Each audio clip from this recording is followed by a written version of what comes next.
Welcome to another episode of The Brand Called You, a podcast and podcast show that brings you leadership lessons, knowledge, experience, and wisdom from hundreds of successful individuals from around the world. I am your host, Ashutosh Garg, and today I have with me a very, very senior and accomplished entrepreneur from Mumbai, India, Purvi Sheth. Purvi, welcome to the show. Thank you so much, Ashutosh. Purvi is the Chief Executive Officer of Shilputsi Consultants. So Purvi, today let's talk about Shilputsi. I mean, I've been following all the growth Shilputsi has had over the last so many years, and you're quite a force to reckon with. But tell me about Shilputsi and the work you do. Thank you. First of all, Ashutosh, thank you for having me here. And it's a real pleasure to be here with TBCY. And I think we've been speaking, but it's lovely to meet with you as well. Yes. So Shilputsi, it's a 44-year-old consulting firm, started by my mother. I'm a second-generation entrepreneur. The firm has been a one-stop strategic HR consulting firm through its entire journey. Yeah. Like any boutique firm, it has changed its avatar over a period of time. Right. Today, we have three broad service areas that we work on. One is HR advisory. So we work with companies, helping companies strategize HR, put processes in place, and then help them to even execute some of that and bring some of these strategies alive. The second part of what we do is around leadership development. So that's around coaching. We have two franchise programs on leadership, ascendancy, and license to lead. And we work with a lot of CXOs and CEOs around development and leadership growth. Okay. And the third part of what we do is talent acquisition. That is where we help companies find the right talent from various industries at senior levels, board levels, and mid-senior levels. Fantastic. So, Purvi, let me take your first leg of, the search firms. When I finished my business school and started, it was all about an industrial relations manager, a personnel manager, and so on. And that has now evolved into a very key role of a CHRO. Right. I'd love to get your perspective on how has the HR function evolved over the years? It's interesting, and I get this question quite a bit. I started my career in the mid-90s, and I've seen the evolution of HR. The basics remain the same. That hasn't changed, taking care of people. But the way HR is done, that has changed in many, many different ways. And I think there are 4 or 5 ways in which I'd say HR has changed from being a support function, what used to be called, and I don't know if you remember this, and I'm sure you will, it used to be called personnel. Correct. Right? It was an industrial relations and personnel. Yeah. It's moved from there into a far more engagement-related function. And so the timelines have changed, first of all, from an HR perspective. Earlier, processes were over months and years. Today, they have to be over days, minutes, and sometimes even seconds. So timelines have changed. The other thing that I think has changed is context. The socio-political, economic context in which we live today and your employees work today, that's completely changed. So the context with which you deal with people has changed. Another area that I think is very important is that the workforce has moved from in the Maslow's hierarchy from the base level to the next several levels. Correct. Today, your HR manager is not dealing with the basics of existential issues, of general stability. Today, the HR manager is looking at people who have that basic stability. They're not just grappling for safety needs, but needs that go way above that. And that's something that's changed in a big way. HR has become completely core to the business, I think, and become in my view, has become a HR business partner more than just a support function as it used to be. Well said. In fact, I've spoken to so many CEOs, and the CHRO is a very, very key member of the C-suite team that every CEO has. And I think what you're saying makes a lot of sense. But, actually, it's a symbiotic relationship there. Sorry, you were saying. No, go ahead. Please go ahead. I think it's become far more symbiotic. So while the HR person has become extremely key and core to the business, the CEO and the business has become very core to HR as well. Right. They cannot function without each other. And that's been very, very interesting as a change as well. If you take the example of Leena Nair, who's now become the CEO, and Nitin Paranjpe, who's now become the head of people operations. Correct. So you see that change and the symbiosis between the two quite openly. Very fascinating, very fascinating. So the other part that I wanted to ask you about human resources is how is technology changing the human resources function? In a big way, in a big way. I think whether it's crisis management or general management, technology is touching every aspect of human resources. So today, I think technology has changed the way HR works. We have information and we have dashboards, and it's become far more predictive and data-based. Today, you can analyze trends based on technology, and there's a lot more around predictive information and analysis than there is around intuition. And that's the big change that technology has brought to HR, to make it a lot more precise, accurate, efficient with technology. And technology has played a huge role and a big contributor there. Well said. But I think my view would be that HR itself will have to transform, or CHROs will have to transform into becoming more analytical and using a lot more of their people skills while they're also using technology. Very interesting. And another perspective I wanted to get from you was that there are several organizations in the world who are now using artificial intelligence to be able to predict the needs of organizations around the world. And I've spoken to a few such leaders who are using AI. What is your perspective on how this is being used? Because I'm sure you're working on something like this yourself. Yes, we are actually. So AI has been the biggest contributor. And like I was saying, HR has, the operational aspects of HR have been taken over by technology, a large part of it being AI. Whether you're hiring people, you're engaging people using chatbots, to even exit interviews today are done by artificial intelligence. So the entire employee life cycle is being managed by artificial intelligence in some ways, right?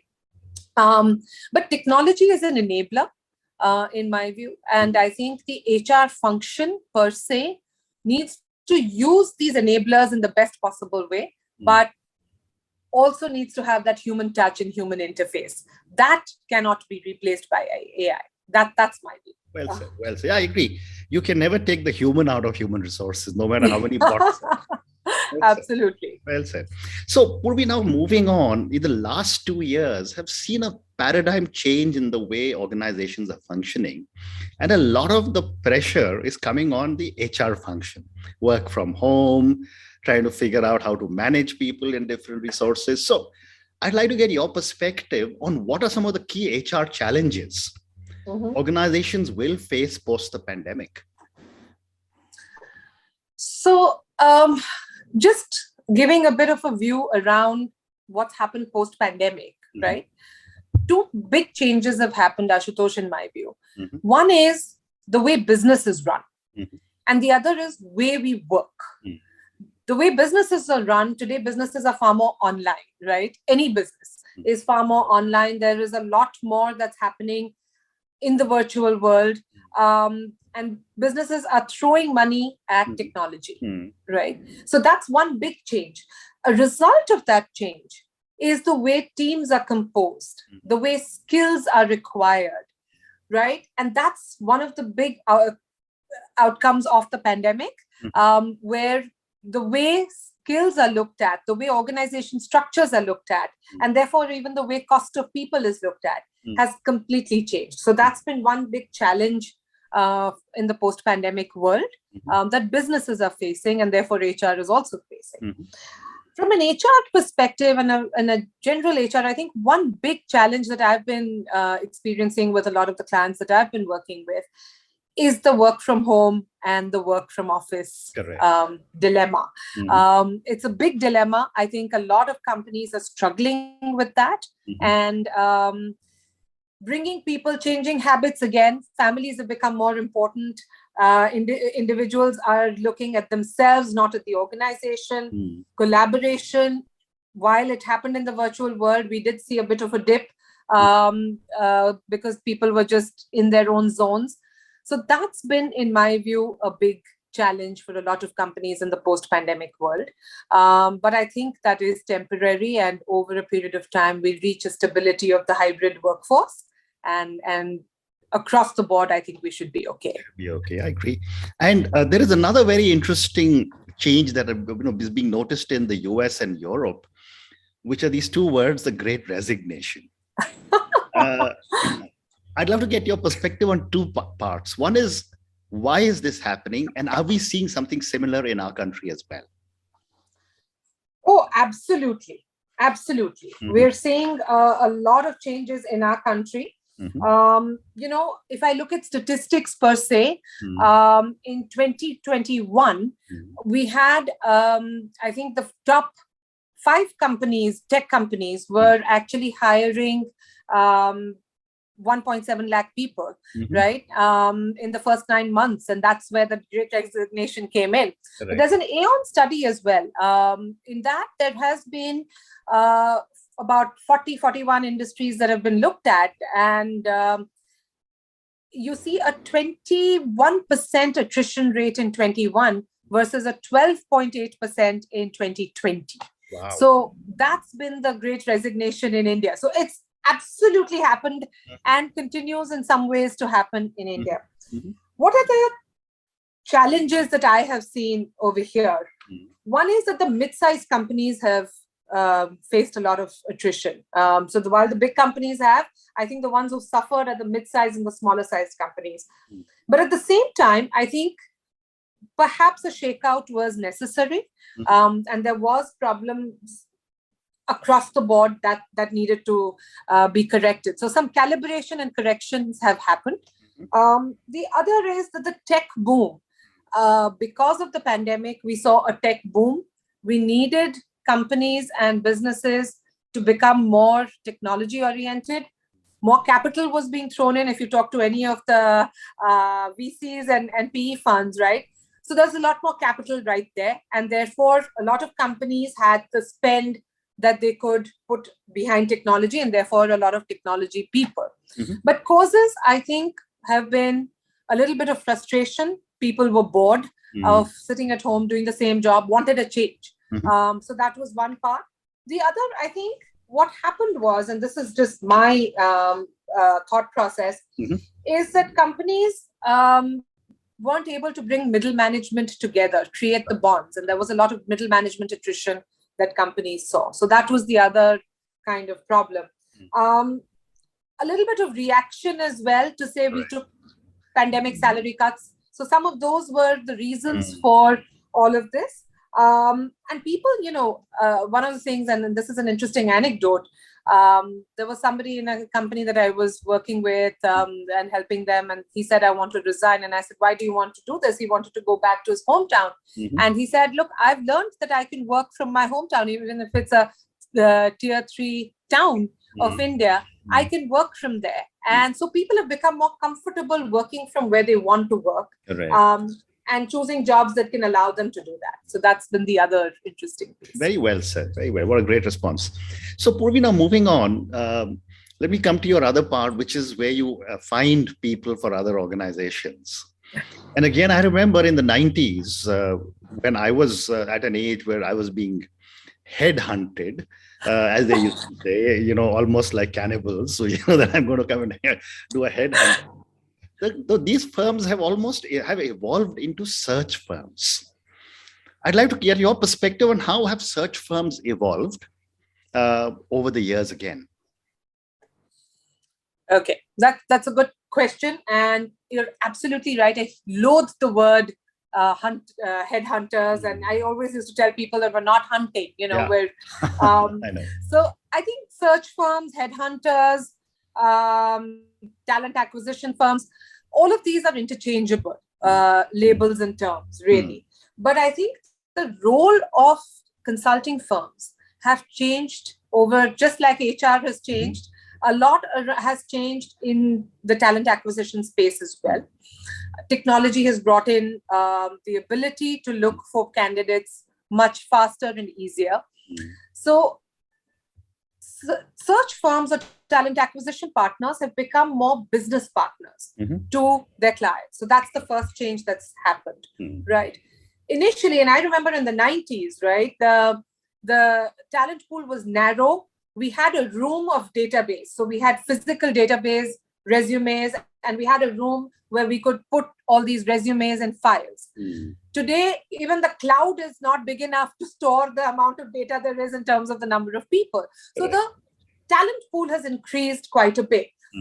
The role of the search firm is no longer to say, okay, let me just find talent. Anyone has access to the names, to the candidates, but to actually find the right candidate contextualized to the job, find the right candidate for the right kind of attitudes, the culture fit, making an analysis of whether an individual will stay in the job and has this resilience to remain there and to take on the challenges that these jobs need.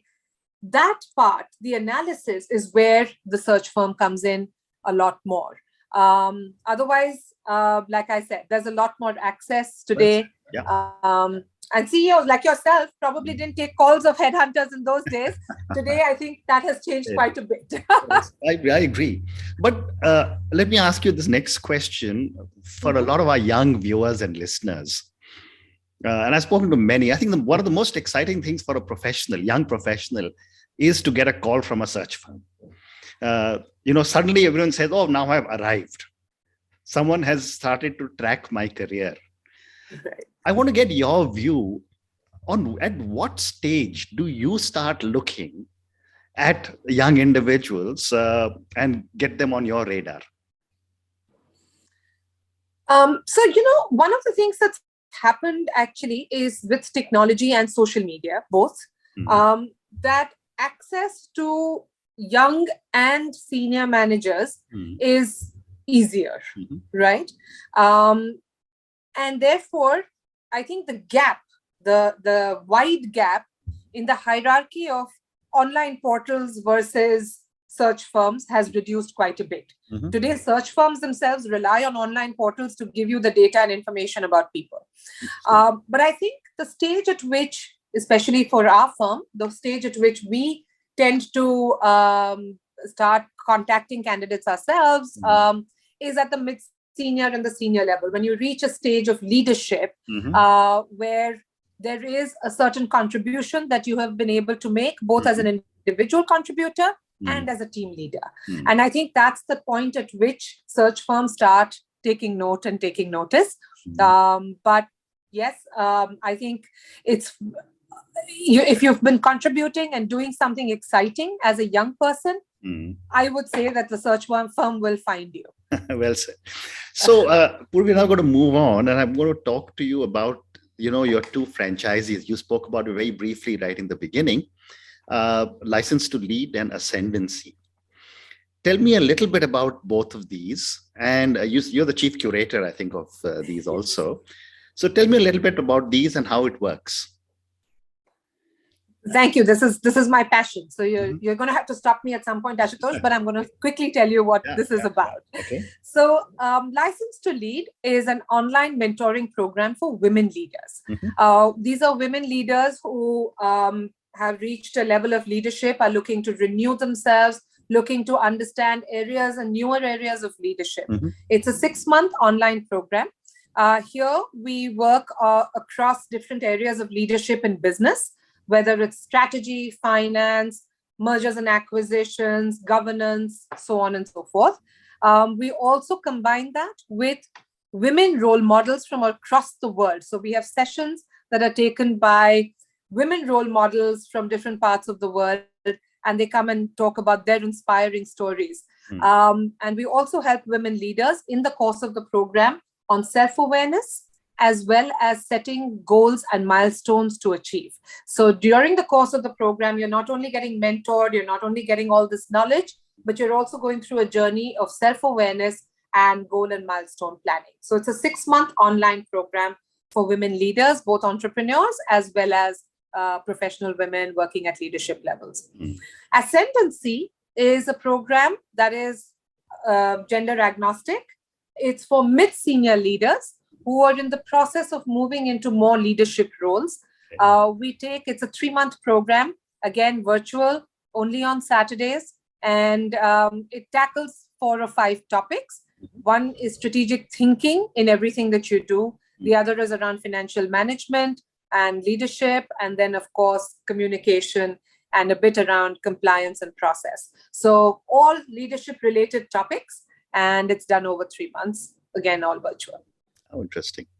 Wonderful. Thank you. So I've got time for a couple of more questions, and I'm going to move to the last segment because my viewers and listeners love to get to know my guest a little better. So 2 or 3 questions for you personally that I say. Purvi, in an incredible career that you have had as an entrepreneur, what would you say are 3 key milestones or pivot points? I think there have been many milestones, and I think there have been quite a few interesting points at which we've had a very interesting journey. But I'm going to talk about a couple of professional ones and then a couple of personal or social ones. Okay. Right? I think from my perspective, one big milestone was when I became the CEO of Shilputsi. Right, I started out wanting to be a journalist, and I realized very early on in my career that I didn't. The world was not as idealistic as I thought it was, and I came begging to my mother. I used to intern at Shilputsi, and I came begging, and she said, "Sure, you can come to Shilputsi and work, but you'll start right at the bottom." Started my journey writing envelopes to candidates, requesting them to send their resumes. So from that to the journey of becoming a CEO, in between, I did a program at the Wharton Business School. I did a mid-career program on strategy and leadership for a year. So that, and then to becoming the CEO was one big milestone for me. Another milestone for me, which happened a few years ago, was when I became a board member of Shilputsi's first client. Wow. Our first client, sometime in the late 70s, when my mother started. And we've had this relationship, and we're a highly relationship-oriented firm. They used to work with my mom. At that time, their patriarch. Now I'm working with his grandsons. Amazing. And I was invited to be on the board. For me, that was a big milestone to carry that legacy forward, right? And we continue to carry legacies like that forward with clients we've had since the 80s. At a personal level, a couple of milestones. A few years ago, I started something called the Happy Kitchen. It's a weekend gig that I do. I love to cook. So I combined that passion along with my passion for doing something for children, especially children with cancer. So proceeds of, I don't charge for my cooking services, and I request my patrons to pay. And I've been doing this now for the last few years. Wow. All that money goes into charity to St. Jude, which is a childcare center for children with cancer. Oh, nice. So that's been a big milestone for me. And we've raised a lot of money for St. Jude through this. So, that's been something that's interesting. And then I think one personal milestone has been that my mother a couple of years ago was very unwell and bedridden, and the doctors had said, look, we can't do very much. And we decided to take a risk and put her through a back surgery. And she was unwell for a long time, but touch wood, Ashutosh, she is now walking around, and last month she turned 85, and we were able to take her to Alibag for her 85th birthday celebration. Amazing. Fantastic. What great milestones. And Shilputsi, Purvi, my last question to you, and this is for all the young people listening. What would your advice be to a young individual starting off on her or his journey in life? I don't know how much young people like to listen to advice, but since you've asked me the question, I'm going to answer it, right? I think 2 or 3 things that I would advise young people to look at. One is, in the times of great resignation, remember that the fruit sometimes is in the long term. So don't jump at every opportunity. Take your time, understand what your opportunities are, and decide your career path and career plan. Don't be impulsive in the way. Today, a lot of the successful CEOs that we see are the ones who haven't changed jobs every year. Correct. So that's one big advice that I would give. The second is around connecting dots. Do new things, take some chances, take some risks, find yourself, right? But don't make so many dots that you can't connect them. Wow. So that's the second piece of advice that I would give, that quality over quantity any day, and make the dots. I'm a big fan of connecting the dots, but just make sure that you're able to connect those dots and don't just have a map of dots on your career and your life. And last piece that I absolutely believe in, and I tell a lot of my the people I coach and mentor, is joyousness. There's a lot of frustration I see among young people. There's a lot of anxiety, stress. Stay in the moment, be joyous, enjoy what you're doing. Success, life, money, fame, all of that will come to you. But be in your moment and enjoy life and be joyous. Amazing. Don't have so many dots that you can't connect to them. I think that's such amazing advice. Purvi, on that note, thank you so much for speaking to me. Thank you for speaking to me. Thank you for talking to me about Shilputsi and all the different things that you're doing. Thank you for talking to me about the Great Resignation, about search firms, about your franchisees, Licensed to Lead and Ascendancy, and about the amazing work that you're doing for St. Jude's. Thank you again and good luck. Thank you, Ashutosh. Lovely meeting you, and keep in touch. Thank you. Thank you for listening to the Brand Called You videocast and podcast, a platform that brings you knowledge, experience, and wisdom of hundreds of successful individuals from around the world. Do visit our website www.tbcy.in to watch and listen to the stories of many more individuals. You can also follow us on YouTube, Facebook, Instagram, and Twitter. Just search for the Brand Called You.